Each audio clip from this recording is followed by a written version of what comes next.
A esta hora de la mañana vamos a conversar con la candidata a diputada de la Democracia Cristiana, presidenta de la DC en el plano local, doña, por cierto, lo tenemos acá, Eugenia Mancilla. Me parece que incluso ya la presidencia la ha dejado en statu quo. Pocho Leiva, tengo entendido que Así es. está en ese puesto subrogando, ¿no es cierto? ¿Cómo estás, Eugenia? Muy bien, Juan, buenos días a la audiencia de Radio Polar. Sí, efectivamente el día 4, el lunes 4 de esta semana, de Mm. septiembre, en Santiago hice entrega oficial de la gestión de la presidencia regional del partido. Presenté oficialmente además a Edmundo Pocho Leiva como presidente subrogante ante el Consejo Nacional del partido Ujú. y ahora abocarme A la campaña. a la campaña, 100%. ¿Cómo se viene esa campaña? Tú me decías recién, una campaña corta, ¿no? Bueno, son 2 meses lo que dice la ley por lo demás, Así ¿no? es. Es Todas una las me- campaña breve que además se cruza con esta nueva ley de modificación a partidos políticos y de fortalecimiento de la democracia, que trae varias novedades que ya se estrenaron en la elección municipal del año pasado. Ujú. Por ejemplo, el breve tiempo que tiene hoy día el candidato para hacer campaña, que son 30 días antes o 60 días antes, dependiendo de los medios que ocupe. Está también modificado ya todo el tema del financiamiento de campañas. Básicamente estas campañas van a ser muy austeras, creo yo. Los Ya. partidos políticos tampoco tienen tantos recursos y van a ser campañas austeras y en buena hora, creo yo. Claro, y Que obviamente que los partidos políticos privilegian algunas cosas, por ejemplo, mm, la exacto. presidencial, la parlamentaria y los últimos son los consejeros regionales. Si es que, ¿no es cierto? Yo creo que por ahí va la Sí, mano. Es cosa de tener sí, un poco de visión, cómo se distribuyen estos fondos, dónde sí. se pone la plata, Las ¿no? apuestas, Las las apuestas. apuestas, claro. Claro, nosotros además tenemos candidata presidencial, tenemos una lista de parlamentarios y de core, y todos los partidos están con mucha preocupación además porque el servicio electoral está desarrollando una fiscalización muy puntual sobre el desempeño no solamente de los recursos, sino que también de los medios que están utilizando que los candidatos y las candidatas. Y me parece bien, yo creo que las campañas hace mucho rato, tuvimos episodios bien alarmantes en campañas anteriores, años anteriores, cuando era muy típico ver en la ciudad camiones, ¿verdad? Con baterías de cocina o canastas familiares, hasta cordero, que pasaban los candidatos a entregar y que hoy día esto esté penalizado además. No solamente es una falta, es un delito y está penalizado y que sea las ideas la que seduzca al elector. Ujú. Y ahí hay un desafío mayor. Sin Hay duda un alguna. desafío. Es decir, si uno observa algo de eso, se tiene que denunciar, Exactamente. independientemente de quién sea. Exactamente. Pero eso hoy día se puede Mm. denunciar, yo me imagino que el mismo CERVEL. Así es, en el CERVEL, en Carabineros, en fin. Hay instancias y es bueno que la ciudadanía sepa que, por ejemplo, hoy, nadie puede pasar a ofrecerle un folleto o solicitar el voto explícitamente, porque eso está impedido legalmente. Ya, Sí, lo que está permitido es la transmisión de ideas ya. políticas. Por eso los puerta a puerta de Por repente. eso los puerta a puerta, por eso este tipo de conversaciones también, el poder hablar de la situación de la región, la situación de la política, de los partidos en general, dialogar, eso no está prohibido. Pero la campaña propiamente tal entra en tierra derecha a partir del 20 de septiembre. Ya pues. Eugenio me ha hablado de ideas. Vamos a las ideas Mm. entonces. Eugenia Mancilla, que ha tenido y que tuvo, bueno, dirigencialmente en la democracia cristiana siempre ha tenido un rol protagónico. Fuiste intendenta con una gestión Mm. interesante. Tú te fuiste para postular Así precisamente a es. una candidatura a la anterior, Sí, claro. en alguna oportunidad para postularte al Parlamento. No pasaste esa barrera, pero sí hoy día te ves con mucha más experiencia además, ¿no es cierto? Por lo tanto, de ideas. Recién estuve con Miguel Palma, que ha sido nombrado ciudadano ilustre. Yo le preguntaba si él creía en Magallanes. ¿Crees en Magallanes? Mm. Porque tu canto y tu música y tu Mm. apuesta es de querer esta zona, de querer Magallanes. creer en Magallanes. Y uno cree en Magallanes cuando las apuestas desde el nivel central están puestas también y la visión está puesta, que no solamente sea un discurso, Eugenia, de pensar que Magallanes o las regiones extremas, por razones geopolíticas, queremos empoderarlas, darles mayor preponderancia, en fin. Entonces uno dice, que se mantenga esto, ¿será posible? La presidenta Bachelet puso en juego y nos vino a dar acá, por ejemplo, una gran ayuda como fue este gran proyecto de región cuando a los pocos meses de asumida, ¿no es cierto? El plan de zonas El plan de zonas extremas. Nos habló de una corporación de Magallanes que nosotros inmediatamente la relacionamos con la Colmaga antigua, cosa que todavía está como en statu quo, eso está ahí trabajándose, pero no ha aflorado.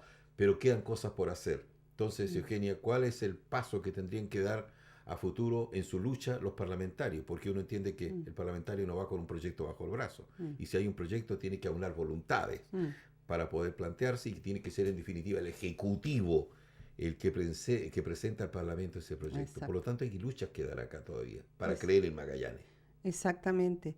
Y eso es tan cierto, Juan, que yo creo que lo primero que hay que, y ojalá fuera como un compromiso de todos los candidatos al Parlamento, de poder educar también a la población respecto a lo que puede y no puede hacer un parlamentario. Exacto. Muchas veces, y yo lo he visto, todos hemos sido testigos, que en campaña pareciera que es como el momento propicio como para hacer ofertones, y que muchas veces son promesas que se cruzan con facultades que son meramente municipales, por ejemplo, y la gente exige además después retorno de lo que me prometiste. Sí, claro. ¿Verdad? Entonces ahí yo creo que hay que ser súper serio. La labor del parlamentario es una labor muy interesante, sin lugar a dudas. ¿Se puede hacer mucho por la región? Claro que se puede hacer mucho. Pero esa labor también tiene algunos requisitos que yo lamentablemente no he visto en muchas gestiones, como por ejemplo trabajar en conjunto. Se pueden tener diferencias, por cierto que las hay. Nuestros representantes, tanto diputados como senadores, es evidente que provienen de corrientes diversas. Pero lo importante es que en materias que son tan necesarias para la región, se logre esa voluntad, ese diálogo tan necesario y dejar un poquito de lado los protagonismos y decir, sabes que en esto 4 suman más que 1. Yo creo que eso ha faltado esa capacidad. Lo segundo es pensar definitivamente ¿cuál es el elemento clave para que nuestra región despegue económicamente? Cuando la gente dice, sí, materias sociales, es muy difícil que un parlamentario pueda presentar un proyecto de ley, porque lo puede hacer, pero cuando involucra recursos públicos, simplemente se lo declaran inadmisible porque requiere ser una iniciativa del Ejecutivo, tal como tú lo señalabas. Por lo tanto, tú tampoco te puedes quedar con esa limitación. Y lo que hay que hacer ahí es la gestión paralela. Sensibilizar al Ejecutivo, proveerle de argumentos. Y a sus pares.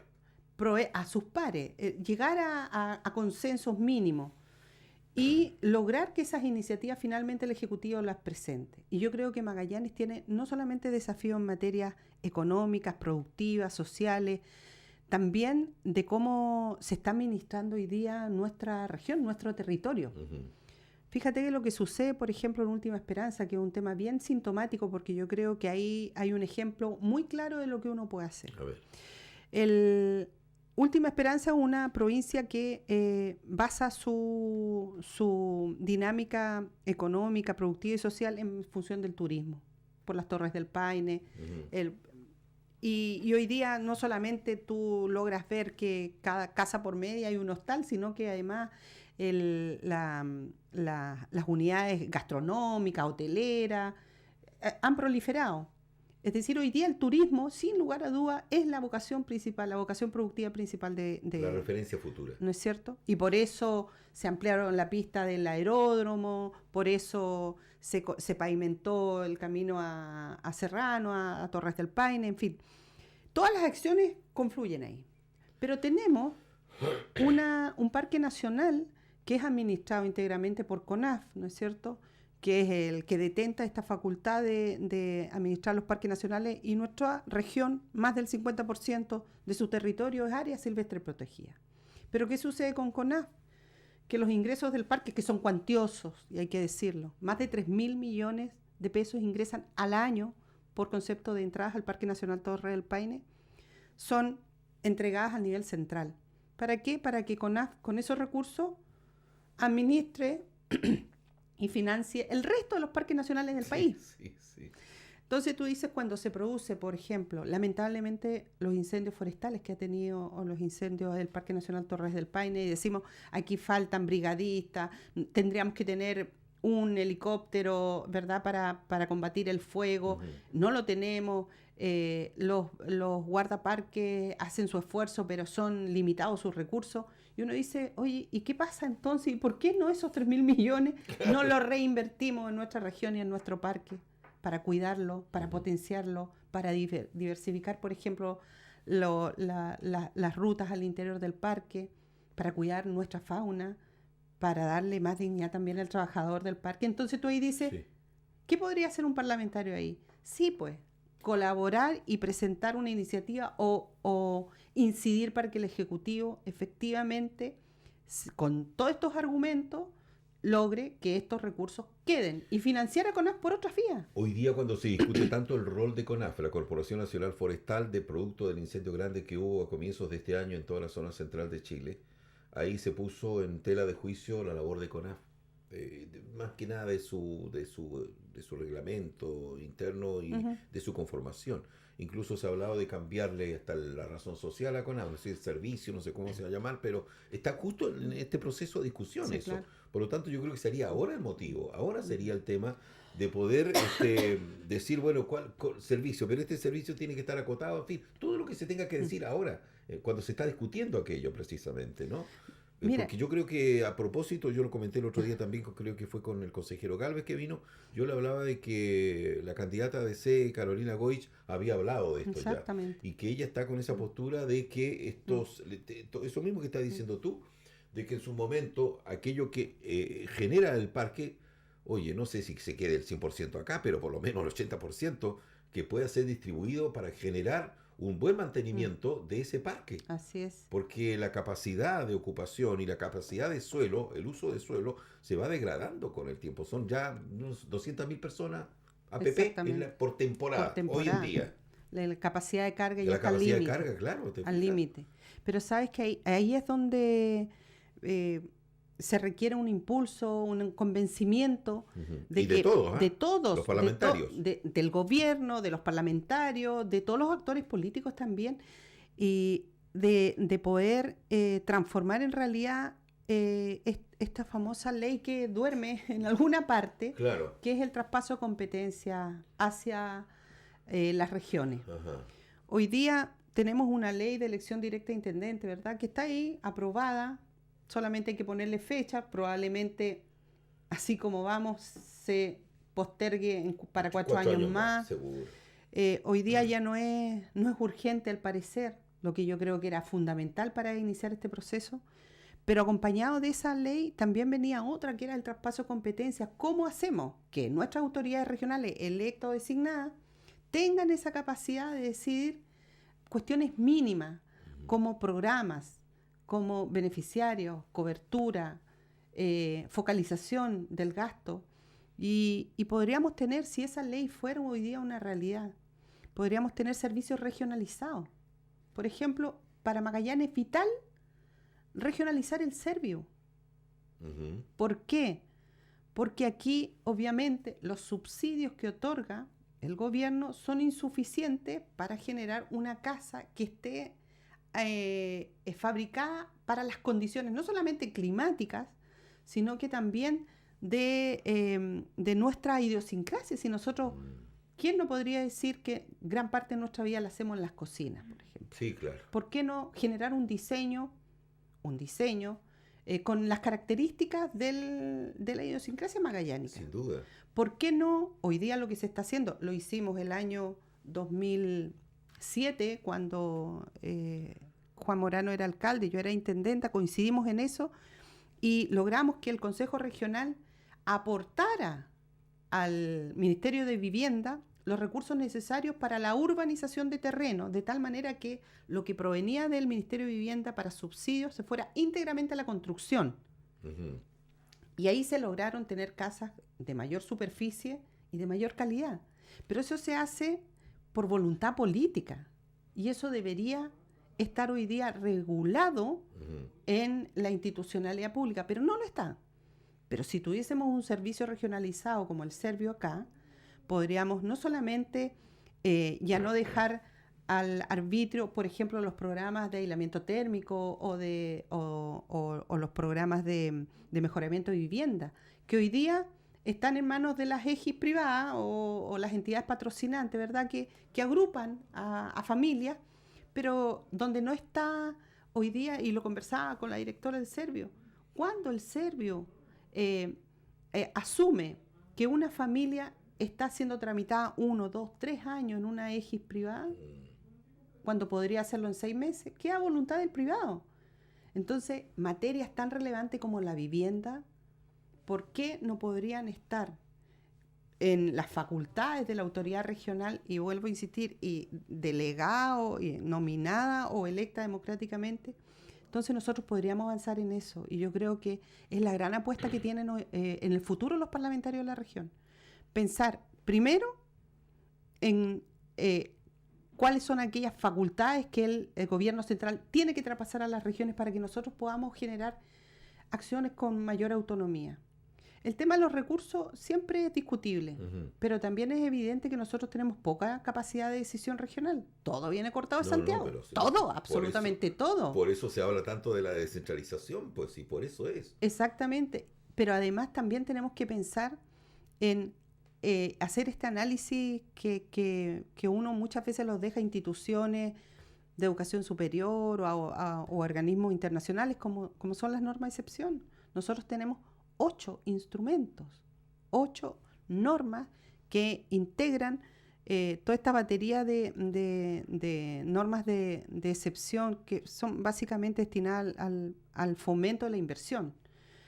Pero lo ha dicho el Banco Mundial el 2005, lo dijo el BID el 2008, lo dicen todos los informes económicos de quien ha querido hacer análisis sobre los efectos de esas normas de excepción, y te van a decir de que han sido normas que han colaborado en la instalación de empresas, pero que ninguna de ellas por sí sola ha generado desarrollo donde se han instalado. Mira, lo dijo en su momento y que causó una explosión, precisamente en una fecha como esta, cercana a Fiestas Patrias, cuando el hoy ministro de Hacienda, en aquel entonces ministro de Hacienda Nicolás Izaguirre, dijo que la ley de excepción en Magallanes, de acuerdo, no, él citó un informe, no sé si del Banco Mundial o del el Banco Mundial era. donde dice de que la ley de excepción en Magallanes no estaban dando, te voy a decir una palabra común, no estaban dando el ancho, por así decirlo, y había que entrar a revisarlo y algunas eliminarlas. Uf, quedó la bataola acá. Vipe las Fiestas Patrias fue eso.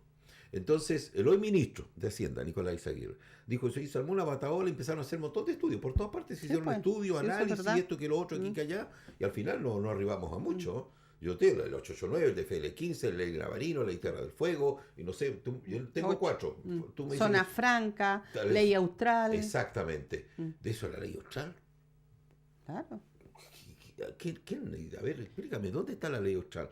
El Navarino, bueno, hoy día se está potenciando un poco más Tierra del Fuego, pero porque este gobierno le ha dado, en base al plan de zona extrema, está haciendo cosas allá, en William, por ejemplo. Ahora, pero eso no está dentro de los planes lo que pasa, que estamos citando. Exactamente, si uno analizara el costo fiscal que ha significado mantener estas normas, que además le aseguran, ¿verdad?, a la empresa que se instala no solamente invariabilidad tributaria, es decir, exenciones de todo tipo, le asegura que es un contrato ley que va a durar más de entre 30 y 50 años en algunas normas.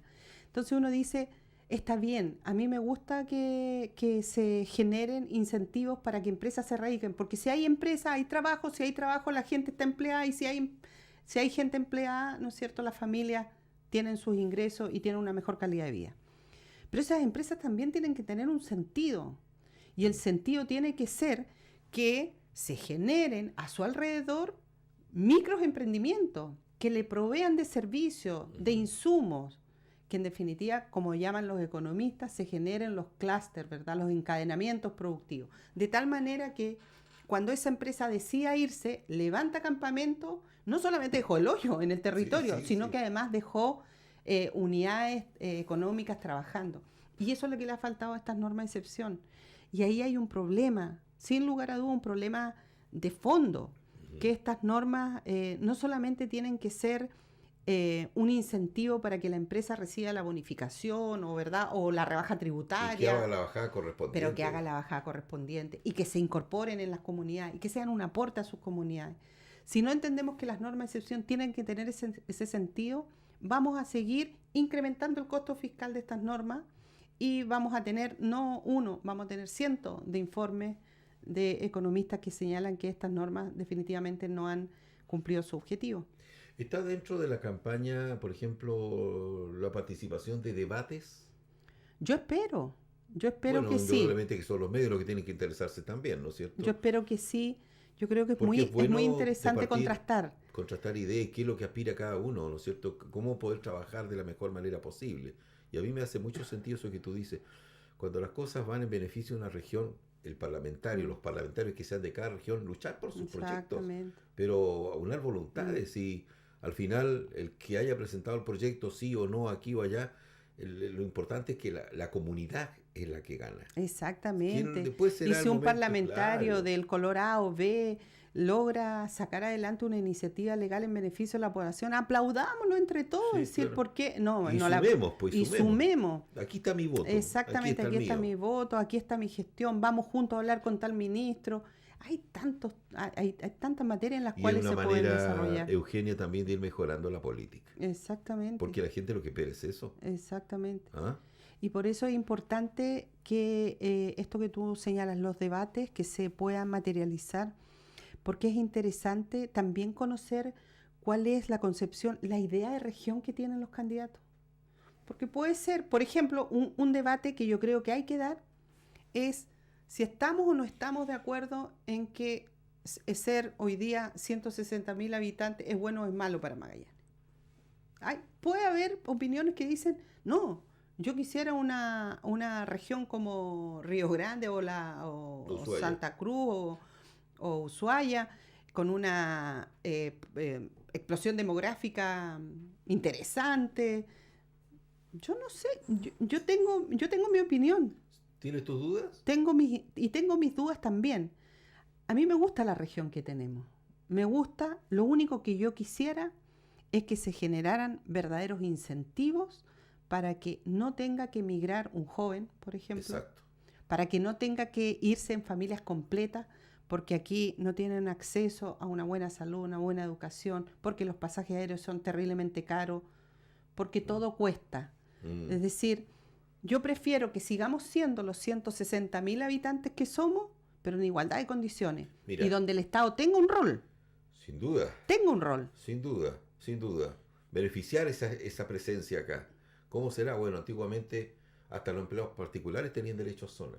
Así es. Pero particulares, empleados de tienda, qué sé yo. Hoy día, esto de las asignaciones de zona están para algunos sectores nomás de la sociedad. Y muy peleado, además. Muy peleado. Pero mira, yo te digo otra cosa, tú lo que citabas, de un poblamiento, de una explosión demográfica como la que vivió en los años 70, 80 la Tierra del Fuego Argentina, por ejemplo, eso vino aparejado con otras cosas, impuestos ceros, se armaron las grandes empresas, las industrias que se vinieron a radicar y toda la gente que llegó. Pero eso cuando uno instala y vende esta pomada de una mayor migración, tú tienes que, junto con ello, habitación, educación, salud.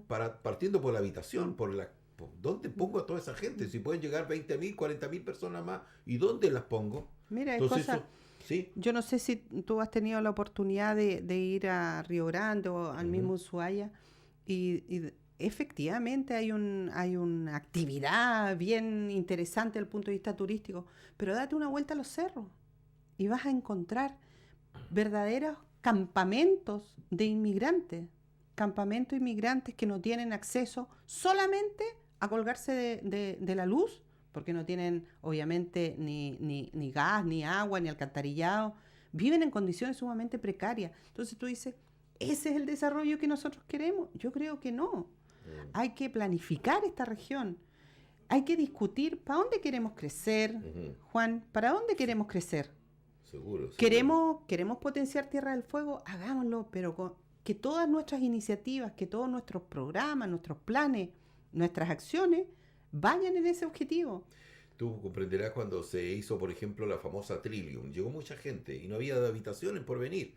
Entonces, esa misma gente pues se devolvió y ahí salió esto de la monserga popular que decía, bueno, el último apaga la luz, le pone candado a este cuento. Pero hay que ser racional en esto. Si queremos potenciarse, a todos nos encantaría que esto creciera también. Que tuviéramos más población. Oye, 14.000 personas en 15 años, no sé cuánto. Es dramático. No representa ni siquiera el 10% de la población que tenemos en Magallanes. En Magallanes, no en Punta Arenas, la comuna. Por lo tanto... ¿Y por qué se van nuestros jóvenes? ¿Y por qué se van los jóvenes a estudiar y no vuelven? No vuelven. Porque no están los incentivos, no les seduce volver.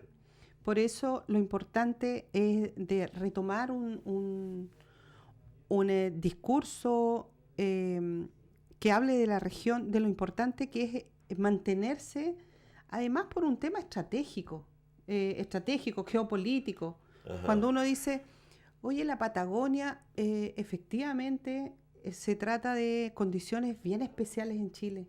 Primero porque no tenemos conectividad vial con el resto del país, porque somos una región extrema, porque somos una región además donde la conectividad es fundamental.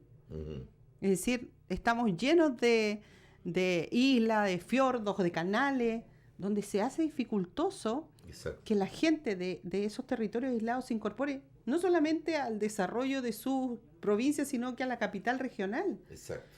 Entonces, ¿y quién más que el Estado tiene que hacer ese fomento, ese apoyo permanente? Pero no nos pueden poner en el mismo lugar que la sexta región o que la novena región. Sí, claro. Entonces, lo que le doy a una también se lo doy a Magallanes, cuando aquí nosotros hemos construido todo un proceso de identidad, ¿no es cierto?, de amor por el terruño, a propósito de lo que comentabas de Miguel Palma. Claro que uno quiere quedarse acá y morir en su ambiente y morir con el frío, con el viento, sí, claro. y ojalá comiéndote tu cordero para un 18 de septiembre, una Navidad, y no mirando por la vitrina la centolla, lo que hoy sucede. Sí. ¿Y por qué ha sucedido eso? ¿Por qué se ha transformado finalmente también de alguna manera el acceso que tenía la población a productos que eran tan inherentes a nosotros, tan comunes? Y de fácil acceso. De fácil acceso, porque aquí todo es mercado. Y eso también tiene que ver con una concepción del país que queremos. Sin duda. Y un parlamentario debería ser capaz de decir, ¿tú para Magallanes quieres más Estado o más mercado? Buena pregunta.